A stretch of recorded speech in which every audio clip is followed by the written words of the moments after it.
영국의 몽고메리 장군이 노르망디 상륙 작전을 할 때 연합군 병사들을 향해서 연설하면서 본문 4절 말씀을 인용했어요.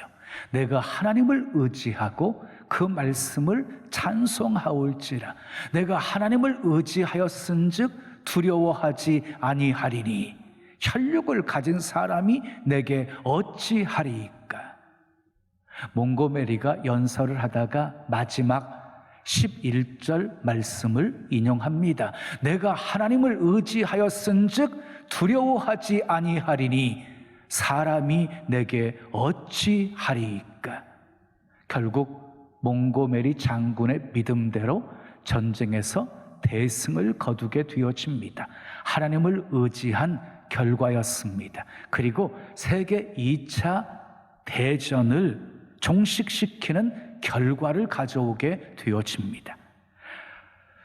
자, 잠언 16장 20절에 보면 하나님을 의지하는 자가 복이 있다라고 말씀했습니다. 잠언 28장 25절에 하나님을 의지하는 자가 풍족하여지리라 하고 말씀하고 있습니다. 잠언 29장 25절에 하나님을 의지하는 자에게는 안전하리라 하고 말씀하셨습니다. 시편 125편 1절에 하나님을 의지하는 자는 시온산이 흔들리지 아니하고 영원히 있음 같도다 라고 말씀했습니다. 하나님을 의지하는 자에게는 복이 있습니다. 풍족해집니다. 안전합니다. 흔들리지 않습니다. 오늘 본문은 다윗이 사울왕을 피해서 블레셋으로 도망하였다가 가드에서 블레셋 사람들에게 붙잡혔을 때를 회상하면서 지은 시입니다. 다윗은 사울왕을 피해서 도망자로 살면서 유다 땅보다 블레셋 땅이 더 안전할까라고 생각해서 블레셋 땅으로 도망을 갔습니다. 그런데 블레셋 사람들이 골리앗을 때려 눕혔던 그 다윗을 잊지 않고 있었습니다. 사울은 천천히요, 다윗은 만만이라고 했던 그 다윗을 금방 알아챕니다. 다윗의 정체가 밝혀짐으로 붙잡혀서 아기스 왕 앞에 끌려가게 되어집니다. 이제 아기스 왕 말 한마디면 다윗은 죽는 것입니다. 꼼짝없이 당할 수밖에 없는 위기의 순간에 다윗은 하나님을 의지합니다. 그리고 입에 침을 질질 흘리면서 미친 척 쇼를 합니다. 그리고 구사일생으로 살아납니다. 그때의 상황을 다윗은 이렇게 묘사하고 있습니다. 본문 1절 2절입니다. 함께 읽어요. 시작.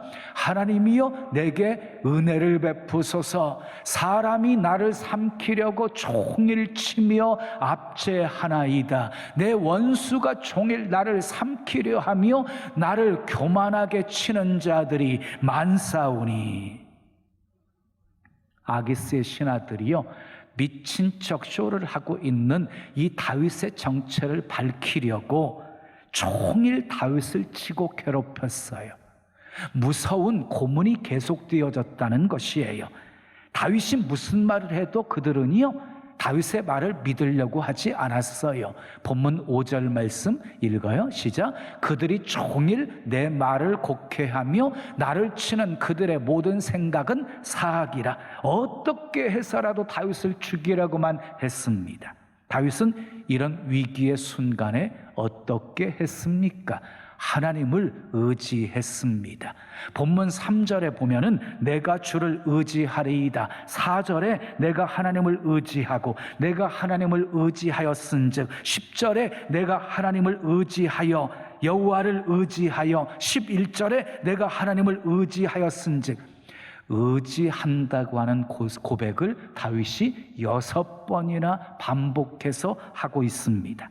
다윗은 지금 적진 한복판에 홀로 생포되어 있는 상황이었습니다. 언제 죽을지 모르는 그런 상황이었습니다. 한 치 앞도 헤아릴 수 없는 상황이었습니다. 아니, 더 정확하게 말하면 죽고 싶어도 죽을 수 없고 살고 싶어도 살 수 없는 상황이었습니다. 자기 목숨마저도 자기 손으로 어찌할 수 없는 그런 상황이었습니다. 그때 다윗은 하나님을 의지합니다. 의지한다는 말은요, 히브리어로 바타흐입니다. 1인칭 미완료형 동사예요. 1인칭 미완료형 동사. 그러니까 힘들 때만이 아니라 흥할 때에도 계속해서 하나님을 의지했다는 것입니다. 또한 바타흐는요, 어디에 꼭 매어 달리다 하는 뜻을 가지고 있습니다. 여러분, 엄마의 품에 안겨 있는 젖먹이 아이를 상상해 보십시오. 막 총성이 울리고 막 옆에서 포탄이 터지는 그런 전쟁터의 상황에서도 엄마 품에 안겨 있는 아이는요, 평안합니다. 내일 무엇을 먹을까, 무엇을 입을까, 마실까 전혀 걱정하는 법이 없습니다. 엄마가 형편을 살피고 진자리 마른 자리 이렇게 누이시고 그리고 필요한 모든 것 다 채워주시기 때문입니다.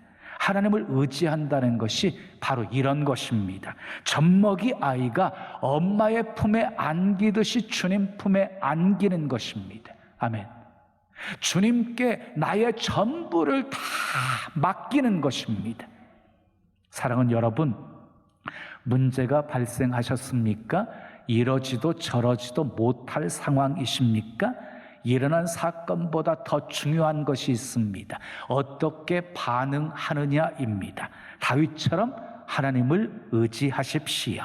의지하고 또 의지하십시오. 주님께 다 맡기십시오.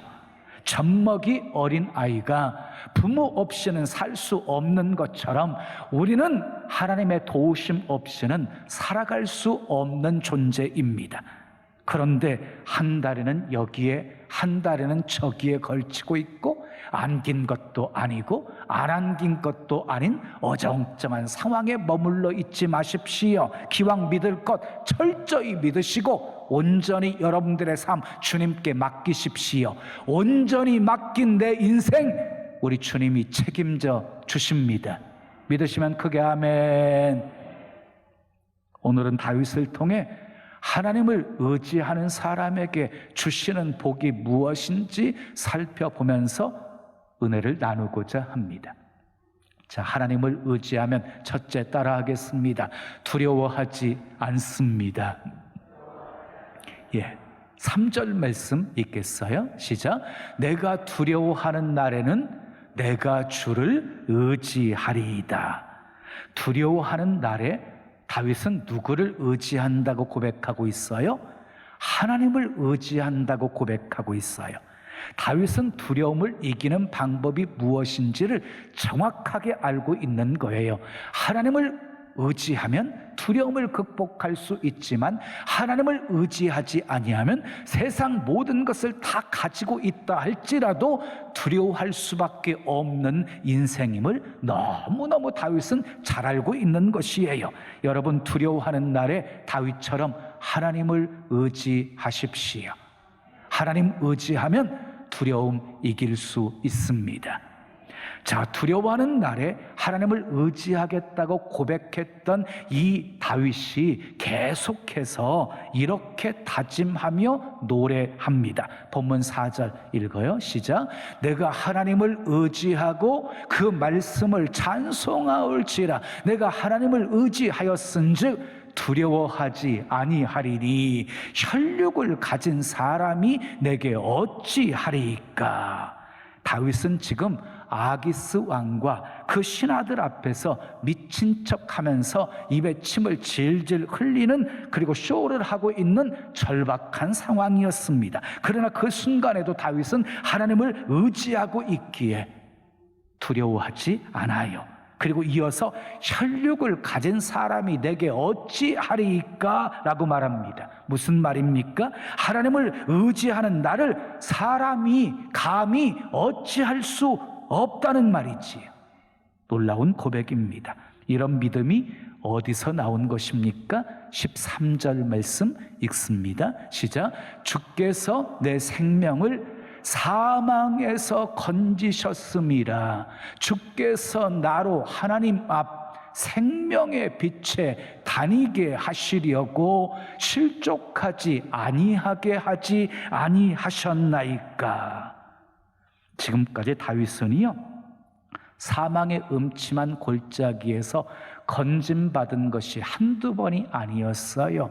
사울왕이 던진 창을 피했어요. 사울왕과 그의 신하들이 둘러싸 애워싸는 상황 속에서도 하나님께 건짐받은 것이 한두 번이 아니었어요. 그래서 다윗은 이렇게 고백합니다. 아멘할 준비하십시오. 그러므로 지금도 주께서 내 생명을 사망에서 건져내어 주실 것이니 두려워하지 않는다. 지금도 주께서 나를 구원하여 생명의 빛에 다니게 하실 것이니 두려워하지 않는다. 지금도 주께서 나를 붙들어 실족하지 않게 하실 것이니 두려워하지 않는다. 이것이 다윗의 고백이었어요. 이 다윗의 고백이 저와 여러분의 고백이 되어지기를 예수님의 이름으로 축원합니다. 예수님이 갈릴리 바다에서 풍랑을 잔잔케 한 후에 제자들에게 이렇게 말씀하셨어요. 어찌하여 무서워하느냐? 너희가 어찌 믿음이 없느냐? 이렇게 책망을 하셨어요. 그렇습니다. 우리가 풍랑을 바라보면서 두려워하는 까닭은요, 믿음이 없기 때문입니다. 내가 사망의 음침한 골짜기를 다닐지라도 해를 두려워하지 아니함은 주께서 나와 함께 하심이라. 주의 지팡이와 막대기가 나를 안위하시나이다. 다윗에게 있었던 이런 믿음이 우리에게도 있다면 그 어떤 두려움이 엄습해 와도 능히 극복하고 이길 수 있는 것입니다. 여호수아 갈렙이 10명의 부정적인 정탐꾼의 보고를 듣고 밤새도록 통곡하고 있는 이스라엘 백성들을 향해서 이렇게 선포합니다. 그 땅 백성을 두려워하지 말라. 그들은 우리의 먹이라. 그들의 보호자는 그들에게서 떠났고 여호와는 우리와 함께 하시느니라. 홍해 앞에서 두려워 떨고 있는 이스라엘 백성들을 향해서 모세는 이렇게 선포합니다. 너희는 두려워하지 말고 가만히 서서 여호와께서 오늘날 너희를 위하여 행하시는 구원을 보라. 너희가 오늘 본 애굽 사람을 영원히 다시 보지 아니하리라. 여러분, 이런 선포는요, 아무나 할 수 있는 것이 아니에요. 하나님을 의지하는 사람만이 할 수 있는 선포예요. 다 같이 두 손을 가슴에 모으시고 따라하시기 바랍니다. 내가 하나님을 의지하였은즉 두려워하지 아니하리라. 한 번 더요. 내가 하나님을 의지하였은즉 두려워하지 아니하리라. 아멘. 여러분의 고백이 되기를 축복합니다. 두 번째, 하나님을 의지하면 따라합시다. 기도합니다. 1절 말씀 함께 읽어요. 시작. 하나님이여 내게 은혜를 베푸소서. 다윗은요, 하나님을 향해서 은혜를 베풀어 달라고 기도하고 있어요. 또 8절 말씀을 보시면은 나의 유리함을 주께서 계수하셨사오니 나의 눈물을 주의 병에 담으소서라고 기도하고 있어요.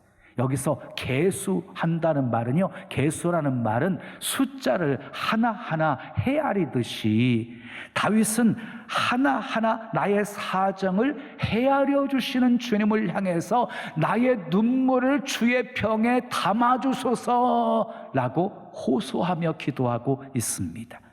여러분, 눈물에는요 힘이 있습니다. 사랑할 때는 사랑의 눈물이, 감사할 때는 감사의 눈물이, 기쁠 때는 기쁨의 눈물이, 슬플 때는 슬픔의 눈물이, 억울할 때는 억울한 눈물이 흐릅니다. 눈물은 정직합니다. 눈물에는 힘이 있습니다. 그래서 눈물의 기도는 하늘의 상달이 되어집니다. 히스기야가 눈물로 기도했을 때 내가 내 기도를 들었고 내 눈물을 보았다고 말씀하시면서 수명을 15년 연장시켜 주셨습니다. 한나가 눈물로 기도했더니 하나님께서 한나의 기도를 들으시고 사무엘을 낳게 하셨습니다. 여러분, 기도할 때 제일 필요한 것이 있어요. 기도할 때 뭐가 제일 필요할까요? 응답의 확신이 필요해요. 응답의 확신이. 본문 9절 말씀 함께 읽습니다. 시작. 내가 아뢰는 날에 내 원수들이 물러가리니 이것으로 하나님이 내 편에 심을 내가 아나이다. 다윗에게는 이런 확신이 있었어요. 내가 아뢰는 날에, 내가 부르짖어 하나님 앞에 기도하는 날에 내 원수들이 물러갈 것이다. 하나님께서 다 원수들을 물리쳐 주실 것을 확신하고 있는 거지요. 그리고 하나님이 나와 함께 하셔서 하나님이 내 편이심을 알게 해 주실 것을 지금 확신하고 있는 것이지요. 여러분, 확신이 능력입니다. 따라합시다. 확신이 능력이다. 그래서 마귀는요, 어떻게 하든지 우리 마음에 패배감을 심어주려고 해요. 너는 안 돼. 너는 이제 끝났어. 아무리 몸부림쳐봐도 소용없어. 이제 포기해. 여러분, 마귀의 속삭임에 속아 넘어가시면 안 됩니다. 그때마다 믿음으로 생각하시면서 믿음으로 선포하셔야 됩니다. 두 손 가슴에 모으시고 함께 따라하시기 바라요. 하나님은 나를 사랑하신다. 하나님은 내 편이시다. 하나님은 나의 기도 들어주신다. 내가 견디기 힘든 이 순간에도 주님은 나를 위해 일하고 계신다. 내게 능력 주시는 자 안에서 내가 모든 것을 할 수 있다. 아멘. 그렇게 믿음으로 선포하며 사십시오. 유명한 일화 하나를 소개합니다. 방탕한 아들 하나가 있었어요. 어머니는 매일 그 아들을 위해서 눈물로 기도했어요. 그런데 오랜 세월 동안 아들이 돌아오기를 기도했는데 돌아오지를 않자 이 어머니가 낙심했어요. 그래서 이제는 다시는 아들 위해서 기도하지 않겠다고 작심을 하고 마지막 목사님을 찾아갔어요. 그런데 목사님이 눈물로 기도하는 어머니의 아들은 결코 망하는 법이 없습니다. 조금만 더 참으시고 끝까지 기도하십시오. 그 뒤로 이 어머니가 다시 심기일전하여서 기도하기 시작했고 한 달이 채 못 가서 아들이 돌아오는 역사가 일어나게 되었어요. 눈물의 기도를 하나님이 들어주신 것입니다. 그 아들이 바로 세계 교회사의 길이 빛나는 성 어거스틴입니다. 사랑하는 여러분, 기도에는 반드시 응답이 있습니다. 다윗처럼 어떤 상황 속에서도 포기하지 마십시오. 끝까지 기도하십시오. 눈물로 기도하십시오. 사방팔방이 다 막혀 희망이 전혀 보이지 않을 때에도 눈을 들어 주님을 바라보시면서 눈물로 기도하십시오. 너무너무 감당하기 힘들 때에도 하나님께 매어 달려 울고 불고 하면서 기도하십시오. 하나님께서 그 눈물 주의 병에 다 담아주시고 응답으로 함께 하실 것입니다. 응답을 확신하며 기도하심으로 응답의 주인공들 다 되시기를 예수님의 이름으로 축원합니다. 마지막 세 번째, 하나님을 의지하면 따라합시다. 찬송하며 감사합니다. 10절 말씀 함께 읽어요. 시작. 내가 하나님을 의지하여 그의 말씀을 찬송하며 여호와를 의지하여 그의 말씀을 찬송하리이다. 여러분, 지금 다윗이요 찬송하고 있어요. 하나님을 의지했기에 찬송하고 있어요. 지금 다윗이 처한 상황은요 도망하고 있는 상황이 아니에요. 붙잡혀 있는 상황이에요. 침을 질질 흘리면서 미친 척 지금 쇼를 하고 있는 절박한 상황이에요. 그 절박한 와중 속에서도 지금 다윗은요 하나님을 의지하는 신앙으로 감사하며 찬송하고 있습니다. 저들이 종일 나를 칠지라도, 나를 괴롭힐지라도, 그리고 나를 혹해할지라도 다윗은 하나님을 의지하며 감사하고 찬송하고 있는 것이에요. 다윗에게는요 믿음이 있었어요.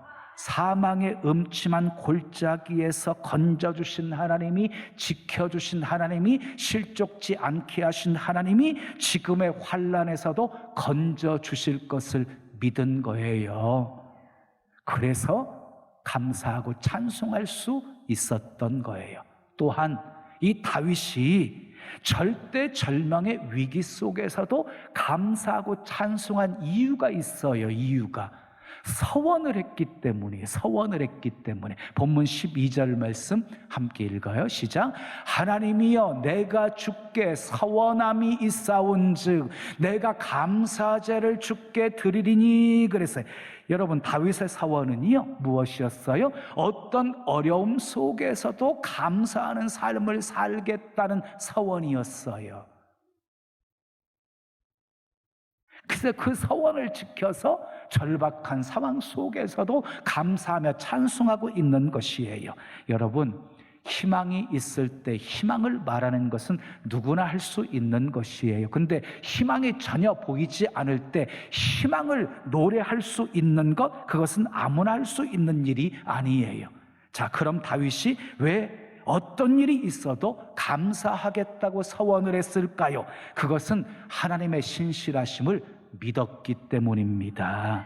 실수하지 않으시는 하나님이 완벽한 계획을 가지고 내 삶을 인도하실 것을 믿었기 때문입니다. 사랑하는 여러분, 우리도 다윗처럼 범사에 감사하기로 서원합시다. 그리고 범사에 감사하며 삽시다. 감사가 체질화되게 합시다. 감사로 제사를 드리는 자가 나를 영화롭게 하나니 그 행위를 옳게 하는 자에게 내가 하나님의 구원을 보이리라 하고 말씀하셨습니다. 감사할 때 놀라운 하나님의 구원을 보게 될 것입니다. 다윗은 하나님을 의지했습니다. 그래서 사람을 두려워하지 않았습니다. 눈물을 흘리며 은혜를 베풀어 주시기를 기도합니다. 그리고 감사와 찬송을 올려드립니다. 다윗처럼 하나님을 의지하는 사람은 기도할 수 없는 상황에서도 기도합니다. 찬송할 수 없는 상황 속에서도 찬송합니다. 상황이 절망적일수록 더 하나님을 의지합니다. 내 모든 사정 다 아시고 내 깊은 한숨 다 아시고 그리고 내 눈물 다 아시는 하나님을 믿기 때문입니다. 그래서 성경은요 하나님을 의지하는 자가 복이 있다고 했습니다. 하나님으로 도움을 삼고 하나님께 소망을 두는 자가 복이 있다고 말씀했습니다. 자, 사랑하는 여러분, 다윗이 의지했던 하나님이 바로 나의 하나님이십니다. 사망의 음침한 골짜기, 그곳은 성도들의 무덤이 될 수 없습니다. 하나님이 건져 주실 것이기 때문입니다. 할렐루야. 사랑하는 여러분, 하나님을 의지하고 있습니까? 하나님은 하나님을 의지하는 사람에게 최후 승리를 주시는 분이십니다. 다윗처럼 하나님을 의지할 때 건져 주시고 실족지 않게 하시고 생명의 빛을 다니게 하시는 분이십니다. 힘들고 어려워도 견딜 수 없는 아픔 속에서도 하나님만 의지하십시오. 절대로 사람 두려워하지 마십시오. 세상 두려워하지 마십시오. 다윗처럼 두려워하는 날에 하나님을 의지하시고 기도하시고 찬송하며 감사하시고 다윗처럼 늘 승리하는 복된 삶 사시기를 예수님의 이름으로 축원합니다. 지금은 선교 헌금 시간입니다. 이 예배를 통해 삶 가운데 은혜와 회복이 충만하시길 간절히 기도합니다.